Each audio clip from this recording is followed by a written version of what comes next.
இப்போ தேவையான எண்ணெய் ஊற்றிக்குவோம். நான் வந்து கடலை எண்ணெய் தான் யூஸ் பண்ணுறேன்.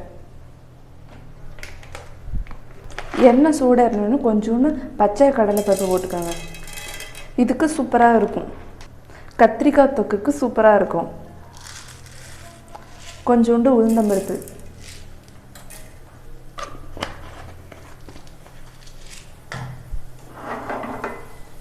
இது எண்ணெயில் நல்லா ஃப்ரை பண்ணி விட்டுங்க.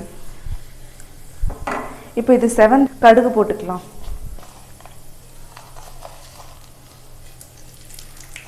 நான் கடுகு வந்து 1 ஸ்பூன் போடுறேன்.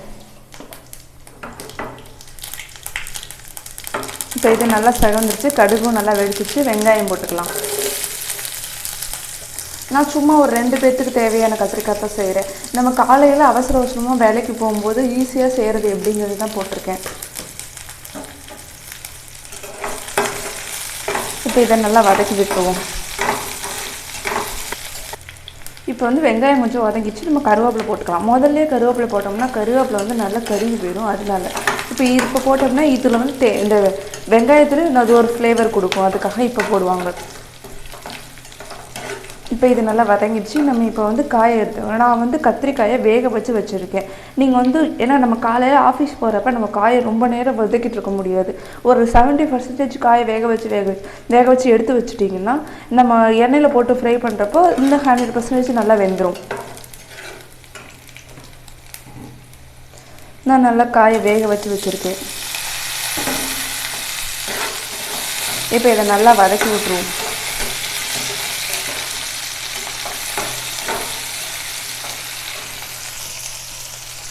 நான் வந்து இந்த கத்திரிக்காய் தான் எடுத்திருக்கேன்.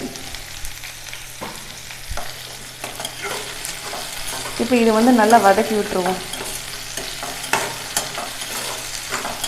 இல்லை உங்களுக்கு வேக வச்சது பிடிக்கல, நம்ம வந்து வேக வைக்காமல் இது பண்ணிங்கன்னா நீங்கள் இந்த வேக வைக்கிறத அப்படியே நீக்கிட்டு வேக வைக்காமல் நீங்கள் இது பண்ணிக்கலாம். ஆனால் ரொம்ப நேரம் வதக்கி எடுக்கிற மாதிரி இருக்கும்.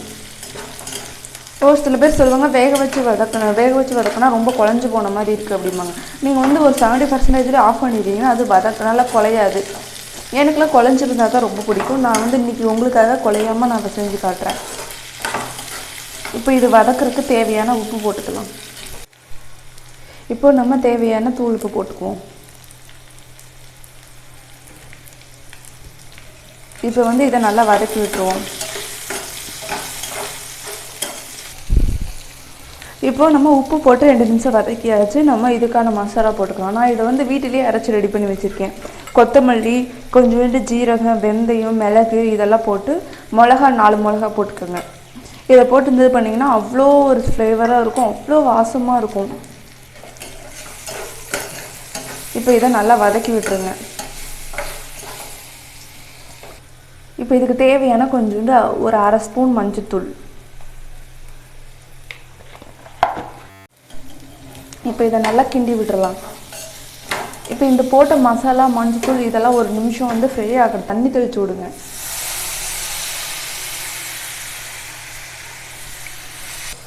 மசாலா உங்களுக்கு அரைக்கிறதுக்கு நேரம் இல்லைன்னா நீங்கள் வந்துட்டு நார்மலாக வரமிளகாத்தூள் கொஞ்சோண்டு, நம்ம சாம்பாருக்கு யூஸ் பண்ணுற மிளகாத்தூள் கொஞ்சோண்டு, வீட்டில் அரைச்ச மிளகாத்தூள்னால் அந்த மிளகாத்தூள் யூஸ் பண்ணுங்கள். இல்லைன்னா கடையில் அரைச்ச மிளகாத்தூள்னால் இந்த கொத்தமல்லி பொடி இதெல்லாம் கொஞ்சம் போட்டு வரமிளகாத்தூள் போட்டு வதக்கிடுங்க.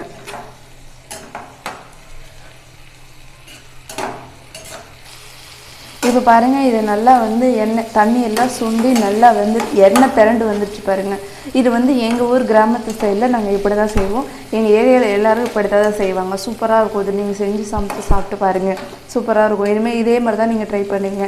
என்னோடய சேனலை பிடிச்சிருந்தா சப்ஸ்கிரைப் பண்ணுங்கள். மறக்காமல் பெல் ஐக்கனை கிளிக் பண்ணுங்கள். Thank you for watching.